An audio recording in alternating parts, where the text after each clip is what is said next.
Welcome to the Crack House Chronicles, your favorite true crime podcast. I am Donnie, and with me is a man who's starting his own streaming service that will pause as soon as you doze off. It's Dale. Hey, that's a good idea. Yeah. Just go to sleep. Yeah, and I can watch about 3 minutes. Yeah. Take you 10 hours to watch a 2-hour movie. Heck yeah. Yeah. I'm awful, man. Yeah. Unless it's really good, I'm out. Yeah.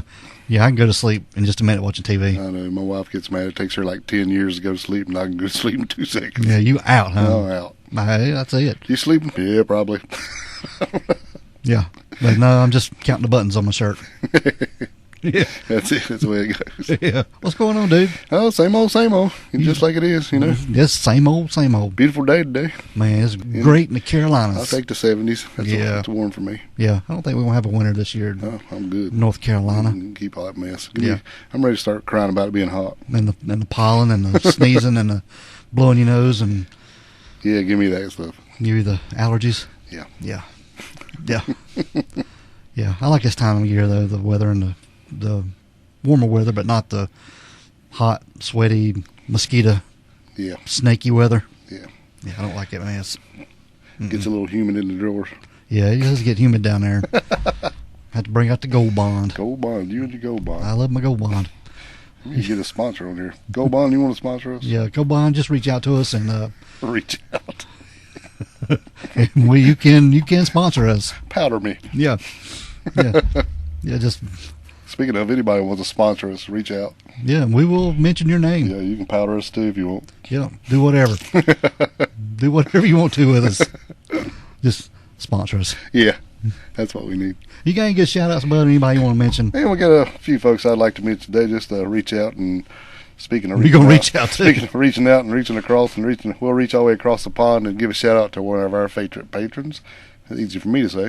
Favorite patrons. On Patreon? Yeah, Megan Stamp. We'd like to give you a shout out today. Just thanks for being there and being a pal and hanging out with us. Heck yeah. And we're going to reach all the way over to Texas, I think it was. Jennifer Orcutt. We'll give you a little shout out too. It's been a while since we chit-chatted about you, and we appreciate everything you do for us as well. Tell you what, Jennifer Orcutt, she's been with us for a while, man. Mm-hmm. Yeah, she's been a super fan. Yeah, been way back. So, yeah, she's been with us, and she's helped out the Crack House, and ain't she though? Yeah, she's really stepped up and been with us for a long time. That's right. We appreciate you. More than you know. Yes, absolutely. We don't mention names all the time, but it is very appreciative. Very much. Yeah. Anybody else you want to mention? Nope. That's it. I'm gonna give a plug. I'm being stingy this week. Well, I'm gonna give a plug on our merch. If you want to go to the Crack House web page and go to the store page and get you a T-shirt, order you something cool. Heck yeah. You can do it.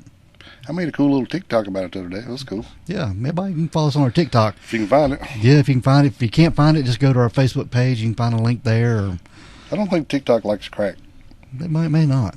Must be the wrong kind because they sure like that other mess. I'm going to put a link on our Instagram under the link tree, and people will be able to find it there, too. Right. I posted a QR code not long ago. So, of course, it's kind of hard to scan a QR code with your phone, using your phone to look at the QR code. I thought about when you did that. I was like... You're print it out and do it or something. I don't know. I was like, what the hell? Maybe your neighbor can watch it. I don't know. Yeah. Here, hold up your phone. Let me scan that. You scan it and then you scan it back to them. Yeah. Share the Crack House. Yeah. Share the love. Hey, that's a good idea. Yeah. You might can't watch it, but your neighbor can, and then you can watch it later. Share and share alike. Yeah. If anybody wants to go to Apple Podcast and leave a 5-star review, you certainly can. Yeah. Heck yeah. We'll give you a big old shout out. We will. Yep. You can leave us a little rating. Head on Spotify if you want.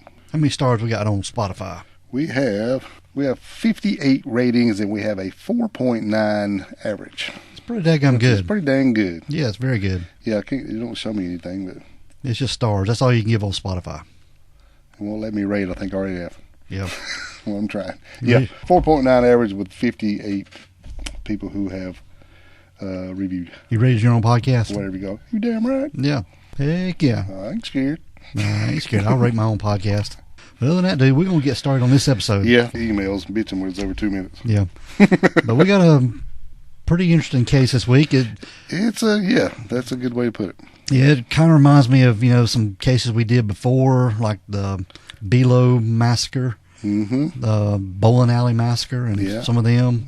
High Five? Yeah, High Maybe Five. Sundrop in a way. Yeah. Sundrop's distribution store there in Concord. Right down the road. Yeah, but this is an unsolved murder that we're talking about today, and it's pretty horrific.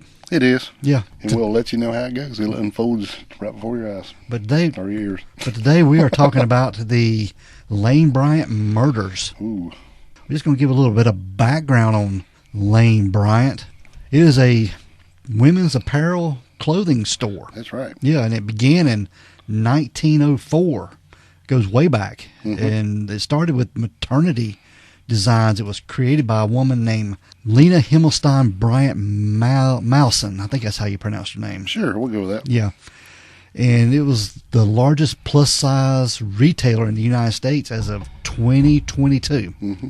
And the chain consists of 448 stores in 46 U.S. states, which is pretty daggum impressive. Yeah. I think it's come down a little bit. I think there quite a bit more. Yeah. Before, I had read somewhere it was like 800 something at one time. Mm-hmm. But then they sold out to a new company. But they sold what was like $300 million. Yeah. Mm-hmm. Took over. But Lane Bryant, it had some humble beginnings because Lena, she was widowed at a very early age, mm-hmm. and the orphan daughter of a Lithuanian Jewish refugees. But Lena, she supported herself and her young son as a dressmaker. Yep. And she borrowed $300 from her brother-in-law and went to the bank to open up an account. And the bank officer actually misspelled her name on the application. Right. And wrote Lane as instead of Lena. He must have been dyslexic because he put L-A-N-E and still L-E-N-A. Yeah, this was in 1904. Right.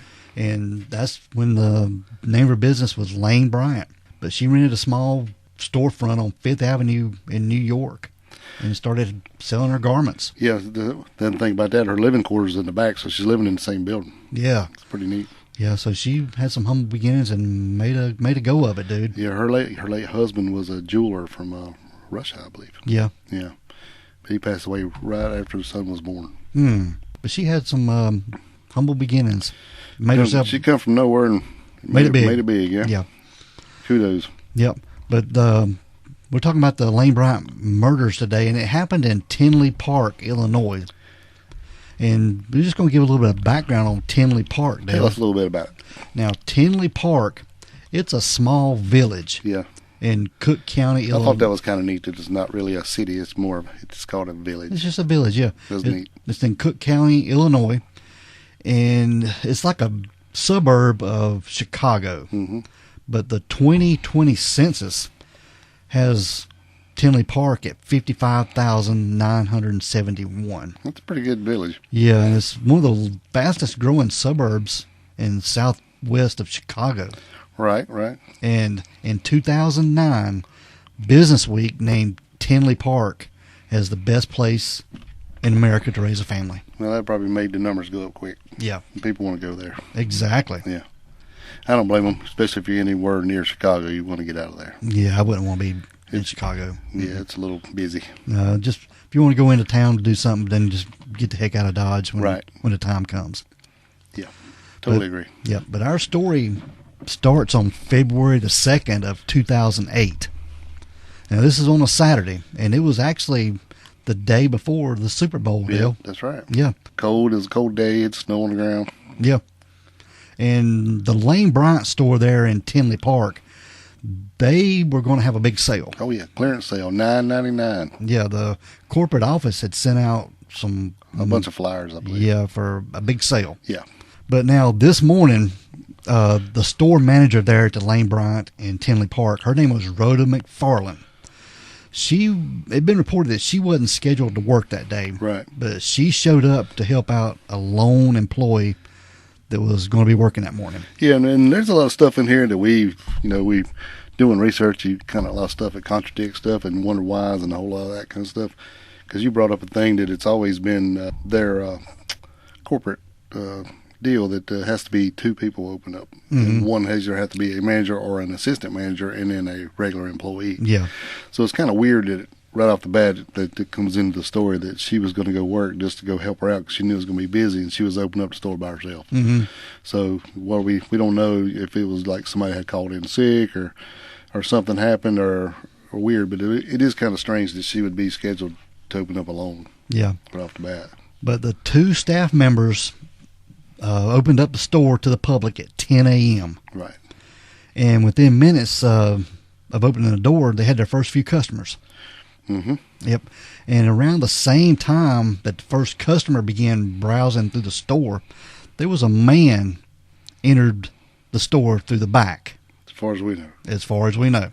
Our research has said, some places say the back, some say the front. Yeah, and some say come in carrying coffee and the papers, and some say just the papers, and it's just kind of confusing. So we're going to do what we think happened. Yeah, and me and Dale have talked about this, and we say that he came in through the back door. Which makes more sense, because he comes in acting like he had a delivery to bring in. But just to clarify this a little bit, most Lane Bryants are in a mall. Right. But this is a strip mall. Exactly. So it has an outside entrance. Yes. And straight to the parking lot. Yeah. And it has a back entrance. This has a little back street back there for a back entrance. Oh, definitely, for deliveries. Yeah. And then plus, this strip mall was not very full. I think there were still some places they were working on getting ready to open, so this place was kind of alone a little bit. And a fairly new strip mall, too. Yeah. Mm-hmm. But by the time they opened up and they had the first couple customers, that man entered the store through the back door.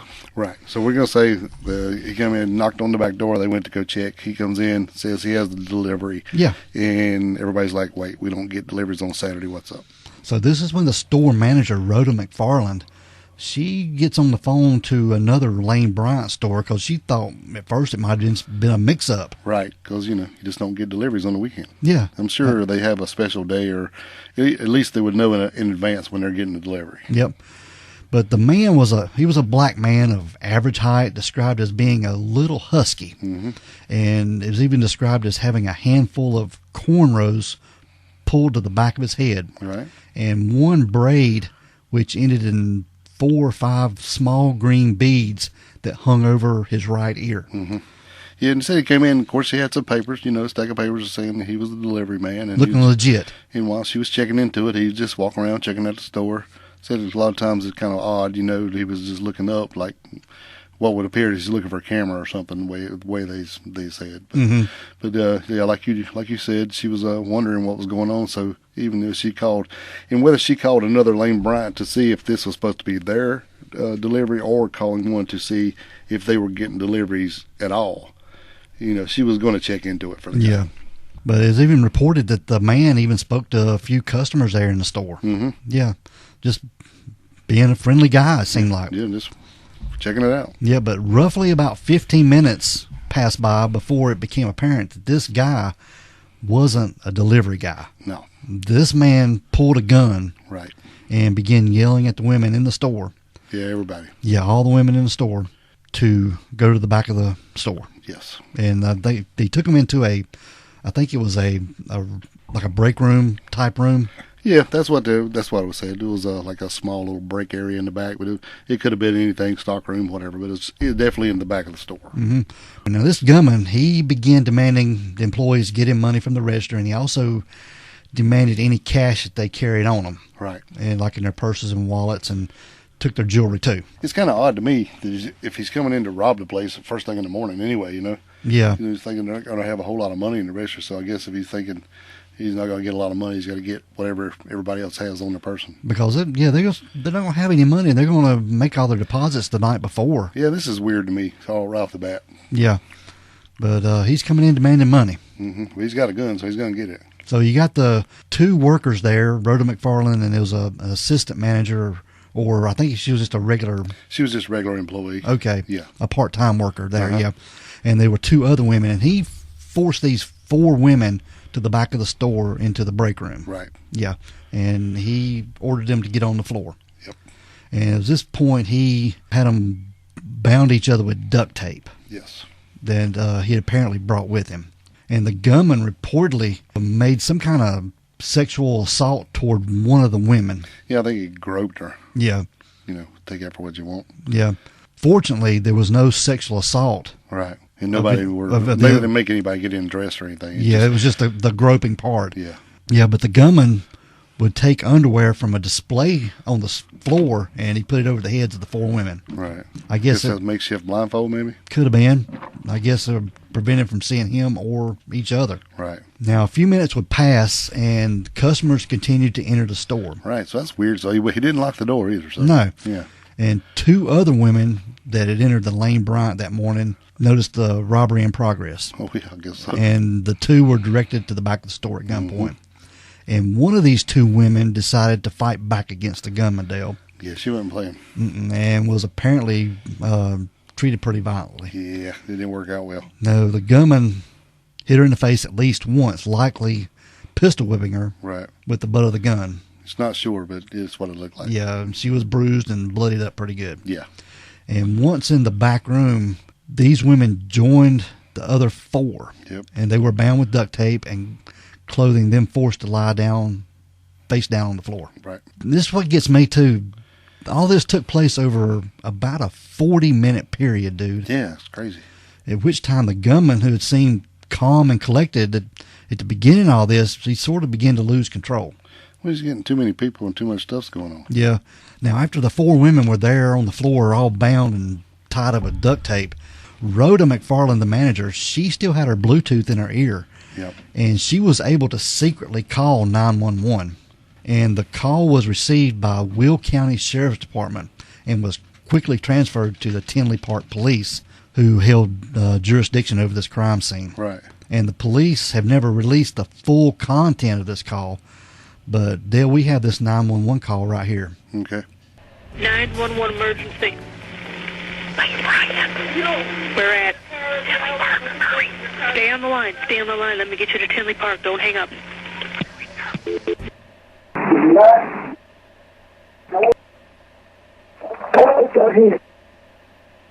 Something to do, huh?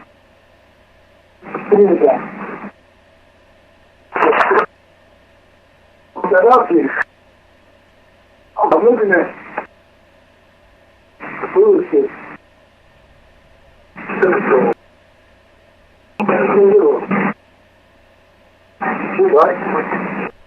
I can't understand half of what this gunman's saying in this 911 call, but it sounds like he's getting pretty aggravated. Right. Well, you hear her whisper, and then they tell her don't hang up. We'll get the right one. And he probably heard maybe the operator saying something back to her. Maybe could have been. Yeah, because she whispered, and I think he could hear it through her earpiece. Yeah, that's probably where he heard it. Right. Yeah. Yeah. And then he get a little aggravated and figure out what's going on here. But it was just seconds after Rhoda McFarland dialed 911 and whispered, the information to the dispatchers. The gunman opened fire on each of the 6 hostages. Yeah. I think, he's aggravated. I don't know if he was looking for more money. I don't know if he was looking for a safe. I don't know what he was there for, but it don't seem, it's kind of odd to me that it's even a robbery at all, because none of it makes sense. Yeah. Robbery guys usually in and out and got to get away as quick as possible. And like you said, he's already spent 40 minutes in here. Yeah. Before any of this even happens. That's what's crazy. To rob the place, you think if you're going to rob, you're going to get in and get out. Right. Take the money and go. You can kind of hear him hollering in some words. He's like, whatever, I'm tired of this bullshit. Or you can hear whoever it is. Yeah. That's kind of sketchy too. So I don't know. But anyway. But he did shoot all the women execution style. Yes. Laying in the floor. Yeah, Rhoda being only one shot straight in the forehead. The rest were shot in the back. Point blank in the forehead, yeah. Yeah. That's just crazy, man. Yeah. But the store employee that had opened the store along with Rhoda would manage to survive, Dale. Yeah, we'll call her Martha. Yeah, I think that's the name that the press had dubbed her. Right. But when the gunman put the gun against her to shoot her, she turned her head quickly, and I think the bullet just grazed her neck. Yeah. So then she just played dead with everybody else. Yep. And she played dead until he left the scene. Yes. And waited there for help to arrive. Mm-hmm.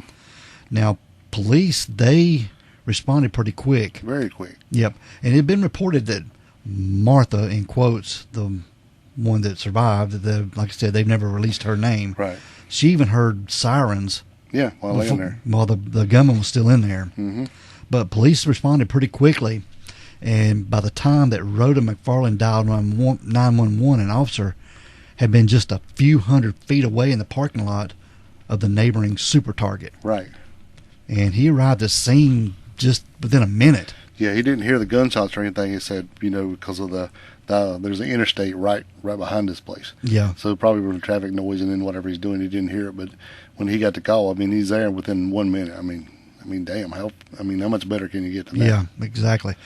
And at this point, the gunman appeared to have made a pretty quick getaway and was already gone by the time the officer began sweeping the store. Now, we said you'd probably take him a little bit more in a minute. He probably pulled up in the parking lot in a minute and get out, but he's not going to go running straight in because he has no idea what's going on. Heck no. All they know is somebody called and whispered that something's going on in the Lane Bryant. Yeah. So, but the time they get in there, he's already gone.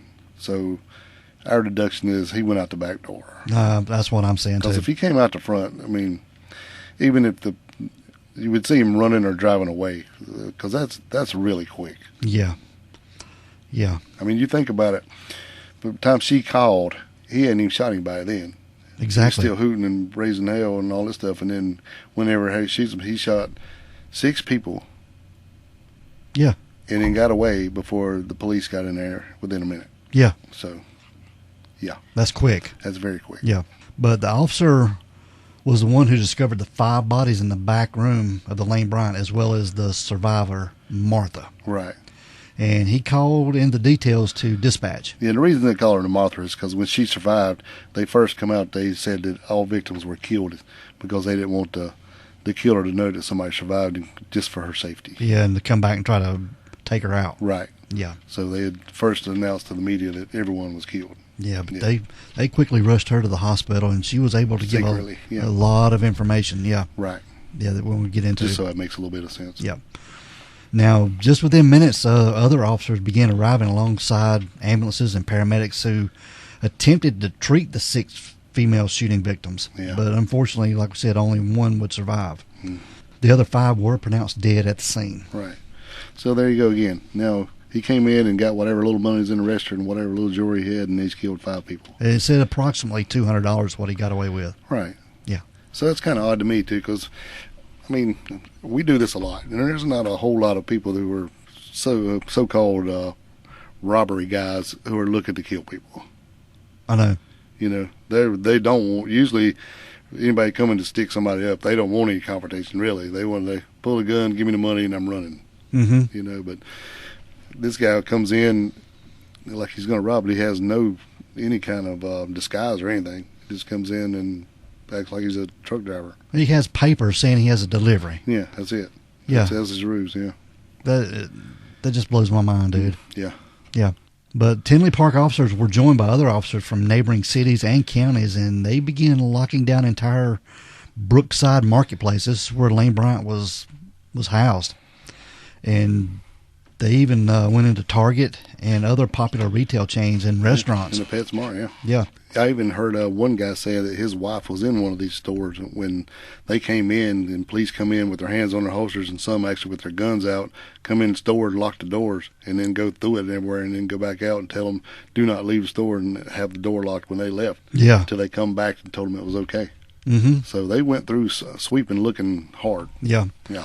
There was even a black man. His name was Sean Tyus, and the police found him sitting in his car in the Target parking lot, and he was apprehended at the scene, and police began examining the soles of his shoes. Right. But ultimately detained him for more than an hour, repeatedly asking, where's the gun? And they would also ask him if he'd removed the beads from the braided hair. Right. Which he answered, he hadn't done anything. Right. He was just waiting in the car for his girlfriend. Yeah. Just kind of one of them in the wrong place at the wrong time kind of thing. Mm-hmm. So, but you understand, they got to do what they got to do. But I'm sure he was like, "What in the hell's going on?" Yeah. I'm just waiting for my girlfriend. Here I am. Look, they fixing to take me down. Yep. But over the next several hours, police would bring out a helicopter and scour the area, the shopping center, and even search the retention pond nearby in search of a murder weapon, and they didn't find anything. No. Just off of Interstate 80. Yeah. This was, just running right there, so if the killer was able to get away, he could hit that interstate and be gone. Yeah. Yeah, possibly even out of state within, an hour or less. Yeah. Depending on which way he's going. So, if he hit that and gone, you're not going to find him, but who knows which way he went. We don't know. Yep. Let's say that they come in and done a hell of a job trying to do this. But then, I mean, they come in, they're within minutes, and then just within hours, they got the helicopters and everything else. So Yeah, they were on the ball. It seemed like they done everything they could do. Yeah. Right. They were on the ball in this case. But they cordoned off this whole area, man, trying to find anything it could. Yeah. Yeah. Hell of a job. Kudos to them guys. Yeah. So let's talk a little bit about the victims. Okay. Now, Rhoda McFarland, she was the manager of the store. Right. And she was born Rhoda Hamilton on January the 10th of 1966. And she grew up in a relatively large family in Joliet, Illinois. This was a town on the outskirts of Chicago. And she had 3 brothers and 1 sister, and was a pretty courageous kid who was smart, hardworking, and just an all-around good girl. And after graduating from Lyons Township High School in 1984, hey, that's the year I graduated high school, Yeah. Rhoda enlisted in the U.S. Air Force, where she would become a nurse practitioner. And for about 3 years, Rhoda was stationed at Andrews Air Force Base. This is over in Prince George County, Maryland. And she would remain in the Air Force Reserves following her enlistment. And after getting out of the service, Rhoda returned to the Chicago area and decided to get involved in her local church. And she became a pastoral assistant at the Embassy Christian Center in Crest Hill. This was just a few miles away from where she had grown up in Joliet.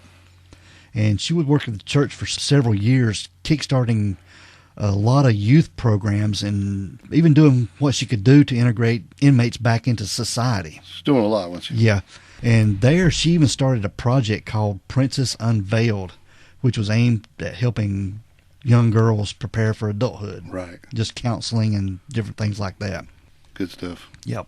Now, Rhoda had applied to the Lane Bryant store with intentions of just working there for a bit until she found something better. But Right. And she never meant to be any kind of permanent job. But she was soon offered the job of store manager and quickly discovered that she enjoyed working there. Right. Very fulfilling for her. Yeah. And she soon began settling into her new role as manager.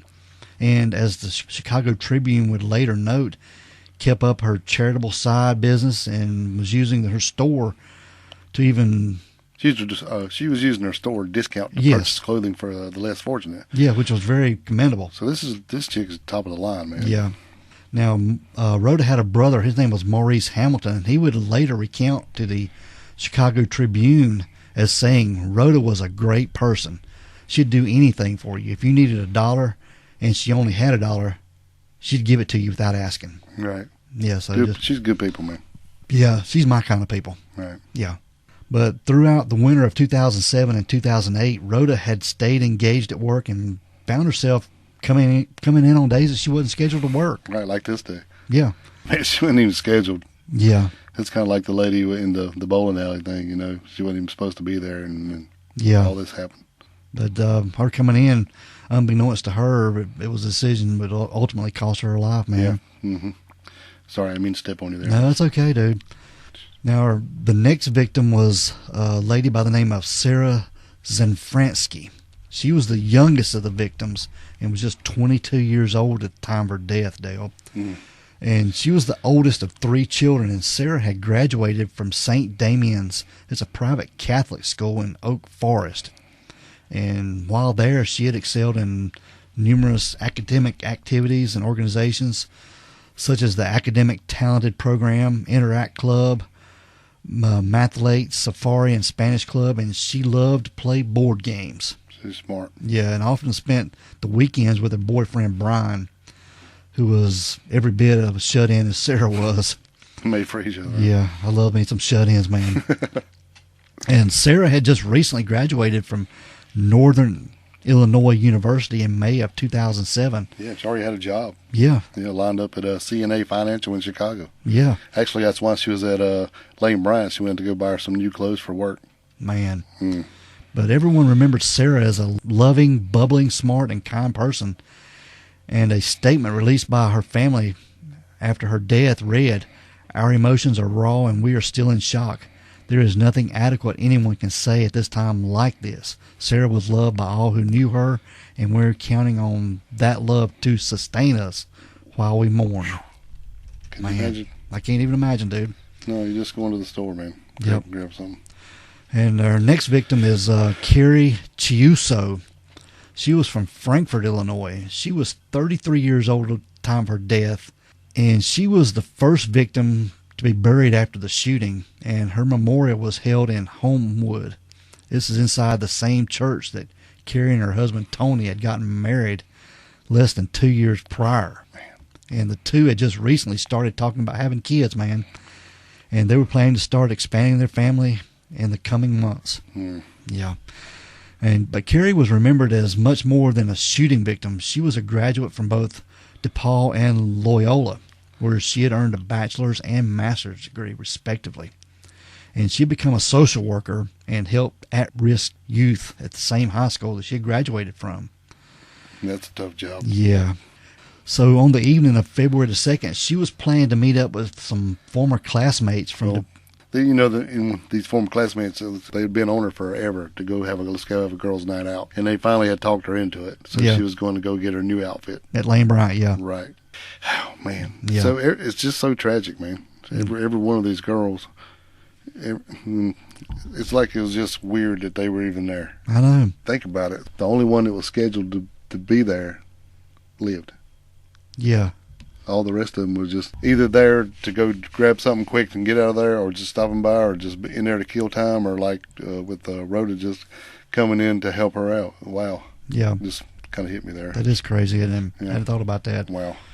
But now talking about Carrie, the principal at the high school that Carrie worked at, his name was Vaughn Mansfield.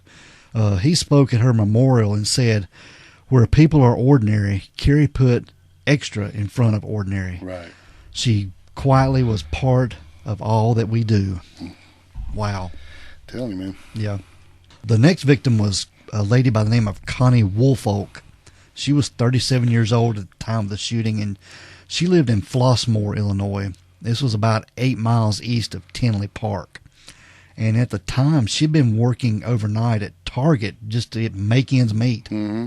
And the same Target that shared the parking lot with Lane Bryant, just right across the parking lot there. Mm-hmm. But she had also recently started a mortgage company alongside her mother, who lived with her, and her 2 sons. And Connie's sons were aged 16 and 10. The oldest, ironically, attended Homewood Flossmoor High School, the same high school that fellow victim Carrie Chiuso worked at. Right. Her youngest son, who was just 10 at the time of the shooting, suffered from spina bifida, and he required a lot of time from Connie, man. Right. Dorothy Rice, this was Connie's sister, remembered her as she had a way of showing love, pure love. Just pure love, man. Yeah. So I guess her son that had spina bifida, man, it was taking a lot of her time. Yeah. Yeah. And she's right there for him. Yeah. And that's how people remember Connie. She was known to love her family a lot. Right. And she worked hard to provide a good life for them. And she was also known to fight for those that she cared for, and is believed that Connie was the woman who fought back against the gunman. Right. She was the one. Yeah, because she had some blood, and she also had some blood under her fingernails that had been reported. Yes. Yes. But she had just come from a manicure and pedicure at that time.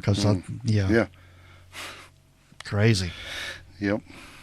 Now, Connie's brother, his name was Aaron Woolfolk, and he later told reporters that she was beat up pretty bad. Yeah. He, the gunman, must have had pistol whipped her, then beat her up pretty bad.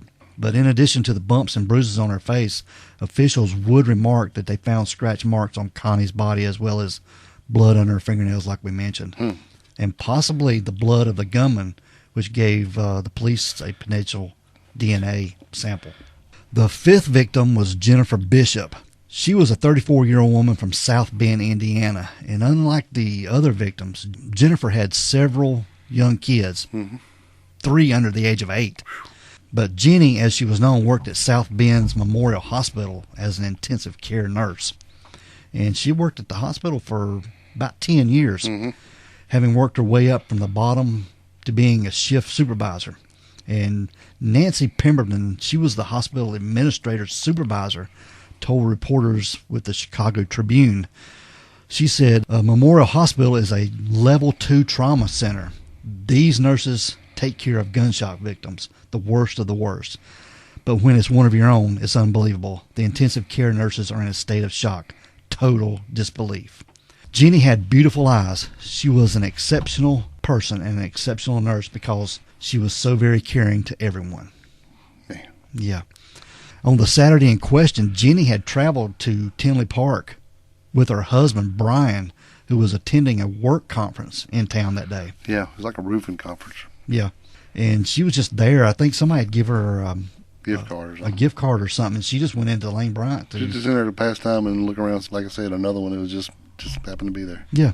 But it's just mere happenstance that Jeannie was on the path of this killer. And like the other 5 shooting victims, she died through no fault of her own. But now, in addition to these 5 deceased women, there was an additional woman, like we talked about, that managed to survive, and they dubbed her Martha. Right. That was the name they gave her. Yep. And she was a 33-year-old part-time Lane Bryant employee who worked at the store on the weekends and spent the rest of her time going to school and nursing. I think she'd had another part-time job somewhere that had been reported, but it didn't say where she worked. Right. But Martha, as she was called, had been able to survive the shooting by playing dead after getting shot in the neck and was then treated at the scene. And like we mentioned before, she was privately admitted to a local hospital and released the next day, but was kept in protective custody for fear that the gunman would come after her. Yeah, 'cause she'd be the only witness. Yeah.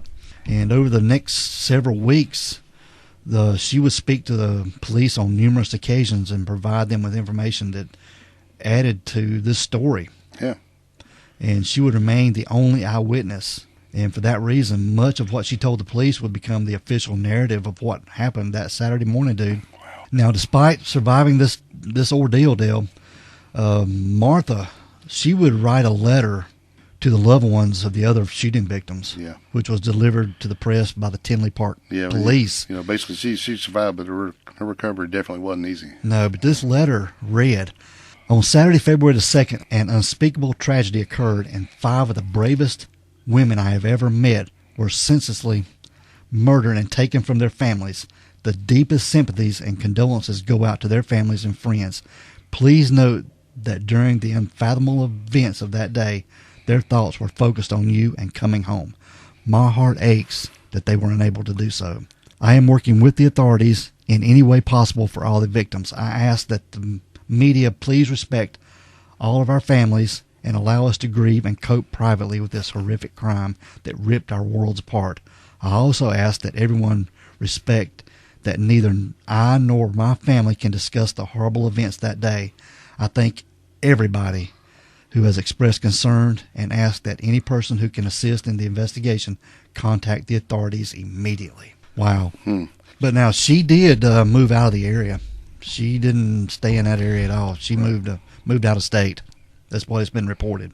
Can you blame her? No. Mm-mm. So now the apparent motive for all this was robbery to begin with. Yeah.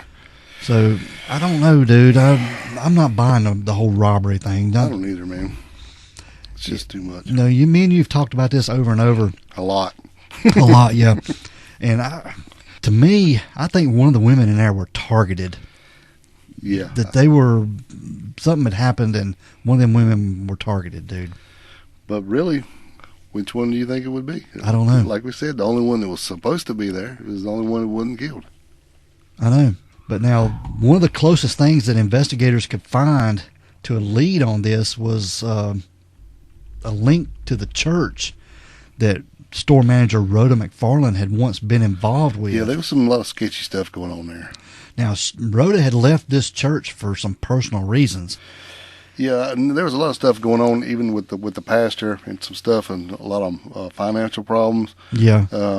He had done some sketchy stuff, and a lot of the church people were finding out about it. Some of them, like I said, was financial, but it was like something where he was borrowing money from the church to buy stuff. Like I think he bought a $1 million house or something like that. It's kind of sketchy, man. And a lot of stuff she had signed off on, but when it got to that part, she hadn't signed off on that stuff. And when she found out that was going on, that's when she decided to leave.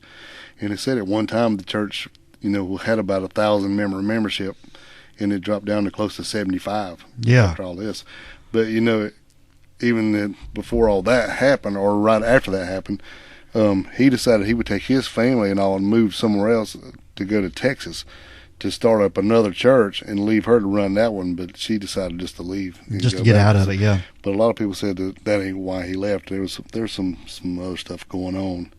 Even there was one church where a guy got in trouble for sexual stuff and had spent a bunch of money to buy his way out of that. Like hush money? Yeah, hush money. And then there was like a internet board, or whatever you call it, like a message board, where someone had come on and said that I think you need to go check on the pastor that she was working with for the same reasons. And they basically had come on, joined the thing, posted this big long thing, signed and announced me, and then left and never posted anything else. And a lot of people thought that may have been Rhoda. But they were thinking that somebody from the church was coming after her. Yeah, was targeting her. Could have been. Yeah. Could have been, yeah. It seems more like a damn mafia hit than anything, man. But, I mean, I know I'm not saying that's what it was, but just the way it went down. You kind of just stroll in, nonchalant, and take them in the back, tape them up, and shoot them in the head. Spending all that time in the store. Yeah, you ain't in there trying to get the money. No, it don't make any sense to me. No.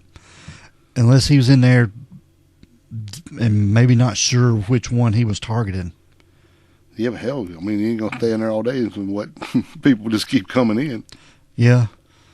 But you got a point there. Maybe he is waiting. Maybe, well, I don't know. It's 40 minutes. That's a long time. That's a long time. Yeah. Because, with the big sale that day, he probably didn't know there was a big sale, but still, women are going to get out on Saturday morning and go shopping. Yeah. And then the store going to be open up. You're going to go get them $10 sale. Yeah. So I wonder if he was just ready for more women to be coming in the store and it surprised me that more didn't come in. I mean, surely his plan wasn't, well, I'll just wait. They keep coming and I'll keep robbing them. Another one comes in, I'll rob him, tape him up, put him in the back. Was he going to stack the whole room full? Yeah.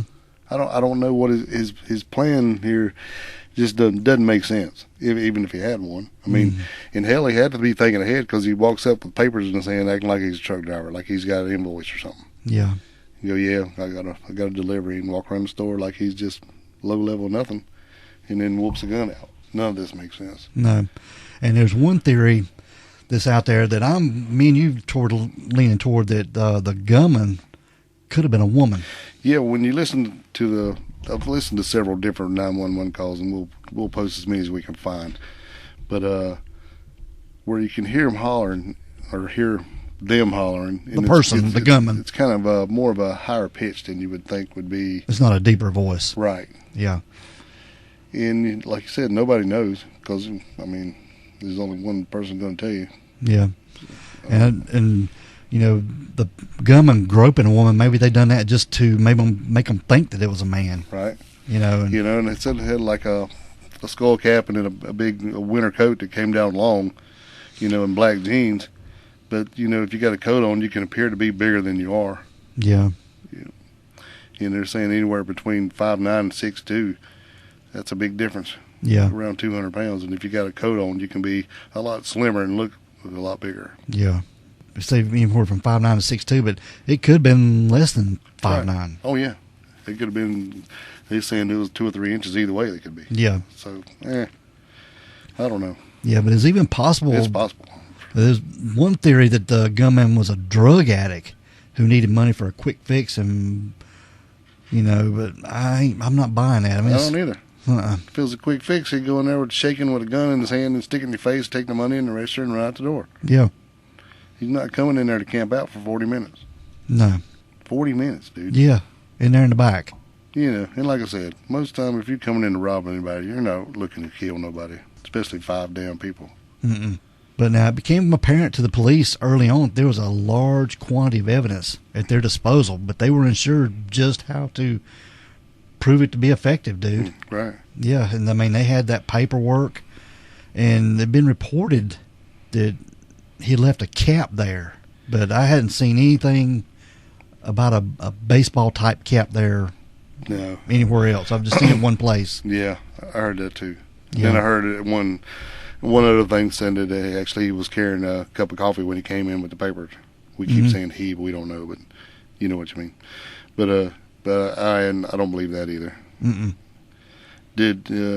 we don't know, did the police recover those papers? Did he take them with him? We don't know. We don't know. I heard somewhere that they did recover, but then I hadn't heard anything about them being any part of evidence. I know. You know, it could have been a thing where he come in, you know, the reason he had killed everybody, he might have just got really pissed off when he found out, especially when he shot the woman in the head, in the forehead, and then just went, well, hell, now I got to kill them all. Yeah. I got 911 on the way. I got emergency on the way, and what do you do? Right. I mean, I don't know. Just this thing it baffles me. But it had been reported that he used a 40 caliber Glock handgun. Yes. To commit these crimes. Yeah, so he wasn't playing around. No, he wasn't messing around. And that's not a cheap gun. But now, like we said, the Lane Bryant location there did not have any security cameras at all. Right. So no footage could be recovered showing the gunman. But the police didn't stop from looking at other cameras in the area, and they quickly found cameras at the Target store there across the parking lot. Yeah. But it was a few hundred feet away. And, about 100 yards away. Yeah, and the footage was very blurry, but you could only see just a couple vehicles. They even sent this video footage to NASA, and the investigators there were able to see that two vehicles pulled up in front of the Lane Bryant that morning at around the time of the shooting. But you know, everything we've heard that the gunman come in through the back door. So it makes me wonder too if the gunman was let out at the back and went in, and the maybe accomplice drove all the way around to the front, maybe waited on him. That would be stupid. Yeah, it would be. Yeah, because they said they saw like a small SUV, black, and then a black sedan. Mm-hmm. They didn't see anybody get in, get out. They couldn't tell nothing. You can't see because it's so far away. But that could be anybody. Yeah. In my opinion. In my opinion, the ride was in the back. I don't think nobody's going in or out of the front and not get seen. Yeah. There's not enough time. But now the gunman was described as being a black man with medium complexion who was somewhere between the ages of 25 and 35, and he stood somewhere between 5'9" and 6 foot tall, like we said, who was clean shaven and was described as being husky. And in some early reporting, he had broad shoulders and a proportional build, with his weight being estimated somewhere between 200 and 230 pounds. Right. With the big coat on, it's kind of hard to tell, but yeah, yes. I get that. And this man had a receding hairline and black hair which had pulled back into a handful of puffy cornrows. Right. So then you hear that, and then you go, well, how do you know? If he had on a skull cap, how the hell do you know if he had a receding hairline? I mean, unless it was like a stocking cap or something you can see through. Yeah. But I don't know. It's a lot of this is wishy-washy. Yeah. But a lot of it's counterproductive to me, because I'm like, I just don't understand none of this. It just doesn't make any damn sense. And then he gets away. Yeah. Gone. Poof. But the killer had no visible scars or tattoos, and at the time of the shooting, he was wearing a dark-colored winter coat, a dark gray skull cap, and black jeans that had rhinestones on the back pocket, which appeared to be in the shape of a cursive G.